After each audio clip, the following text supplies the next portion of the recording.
banazala naye nzolaba muzala tunagala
zawera olono nenenda ndabe oba masanyu ndikamalayo munsi buli kalungi nenkalyako olunyuka ebidongo nenzirayo wange mu kuyumba nabone kunzimbirira tunula kuhanga ndabako bulega na mini kweraba yakabwagwako enzikiza nenkaga nemiyayu nekikabira wabweru nalaba tinsuseeko nekubira mami ampabulemu dati byeyagamba konze halo mami eye wamwe muli mutya switi zene wange bintabuseko bulirabula mubunda luseko mama sente zonna zikuba naye sanyu dadi byeyangamba lyesiraba kibuyaga kuntanye bweru nsomba byuma zinkanga nnyo ebigulu bikawanye wange kyansaba mama banfunireyo security mama yangamba oyo dadi wayakulimba bata akaseko k'omukazi tibuli kyowazimuka kitanda kwasula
kakamala sini yattu tate nakalaba ebintu bye bikakulu bakabiyigirawa anda age kalaba saka ndetera abaana balala ndetera abaana abalala ate nabo babuze ku bantu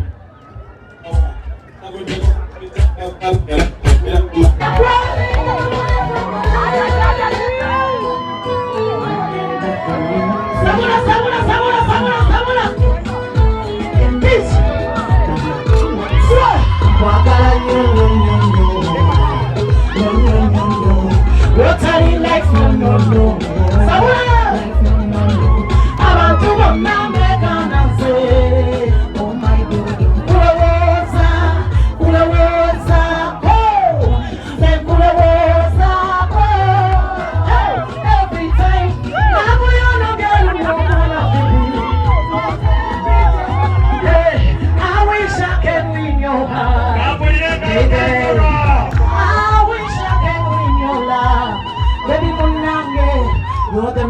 why I'm singing this song. Omukwano gw'ogumusudde mu kanzuzu bino birabika birimu ne jjuju kyokka yagamba tamanyi bya jjuju nga tamanyi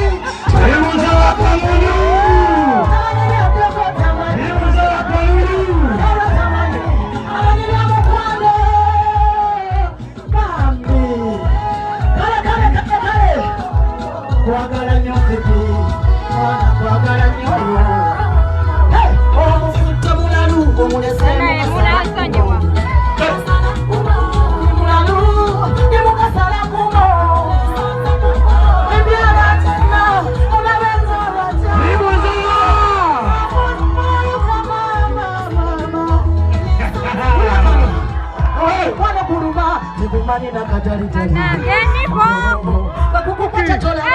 amaaso tunosandali nze kyemmanyi yakulira wakojjawe ne Fibi yakulira wasenga okitegeera kyentegeeza oli kalungi watundula nebuuza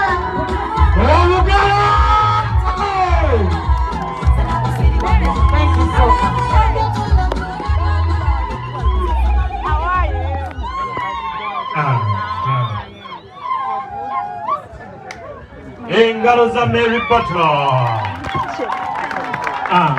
Kale ffenna nja kubasaba tukakkaneko wansi tuleke abagole nga bayimiridde. So mwana mulenzi Ssuubi mpulira Katonda olwamutuwa bw'ati ku nsi weewaawo taata n'atuumibwa erinnya erya Fibi. weewaawo dadi munnange erinnya Fibi it is an acronym ate nga buli nnukuta erina kyetegeeza. dadi mpulira spelling nnukuta emu ku emu.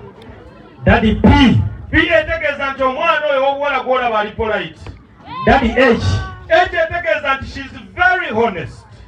dadi E O nkubuulira ekyamazima leeta ennukuta eya O etegeeza nti ali oligino ky'oba olaba nga kyali ku kkala ye.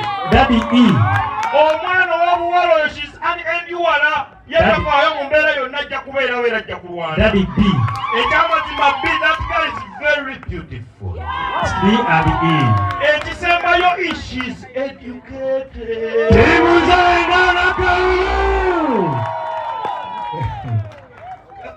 Kakati mwana mulenzi kitange embeera yonna ogiraba nga bw'eri.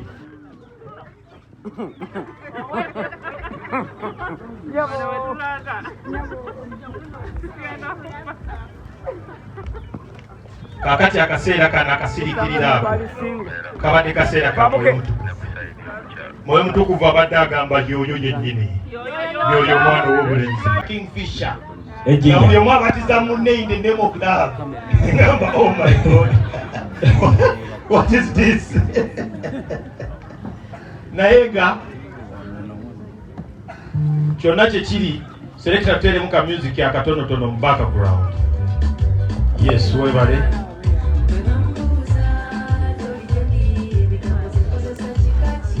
Daddy. Yes. Kali katukole bwetuti. Anti ogambye bayanga is billionaire in the house. Kali. Njagala nkwatire akasente kamwe akasinga obunene mu Uganda. Mukakwata biri n'omukyala mukakute side emu nakute side eri. Katole paka wa Fibi. Mukakwata ko mwenna babiri mukakute side eyo n'ezeeri. Dawudi jogatekayo mu digido. Obasindise mu kibira. Tugende. Tukawa bakulu bali. Tubakuleko mu ngalo.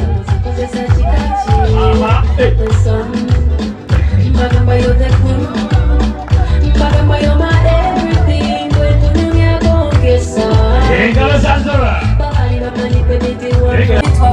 Waji.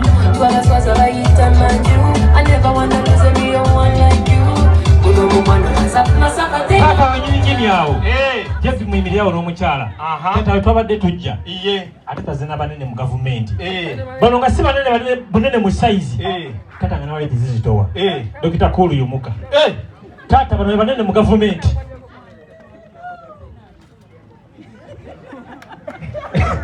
Dokita Mupeko amajja mujjajaba. Dokita Mupeko. Sebo mwana mulenzi kitange. Dokita yemulekere. Kale bina baby kajja mukikirire. Bina baby kakasa. Bina baby kajja. Oyo yemwe kakasiza ddala. Chikirire dokita. Engalo za bina baby. Tugende ng'odigida engata ku bagagga bali. kane fune kizibu Nebuza akalulu gasikawulira engalo basizulya tunula mu maso g'omusume mulimu omukwano gwo oba ne mbongo wange mulimu akatebeko ne mu mutima gwange munda mulimu ekinanjabyo engalo za Dr. Queen ne Bina Papi kwatamu katono ate mbaddeawo ne bankuba akama nti omuyimbi David Lutalo naye waali kati selekita mpolampola tiimu nzolo njagala kalunga bagenda balumba ate eri ababebe selekita banange tukole kubaawo Lutalo ayitaawo njagala ondeetere Lutalo kwatamu katono banange mutusonyiwa asiimye najjira ku siddi kale engalo za Dr. Queen ne Bina Papi nga balumba eri abakulu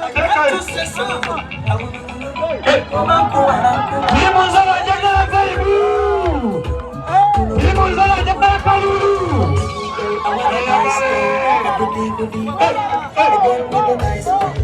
You can shake it biologically. And if it was busy, lelo. Jagala calypso. I feel you wanna dance calypso. Girl, bring your ass body on floor.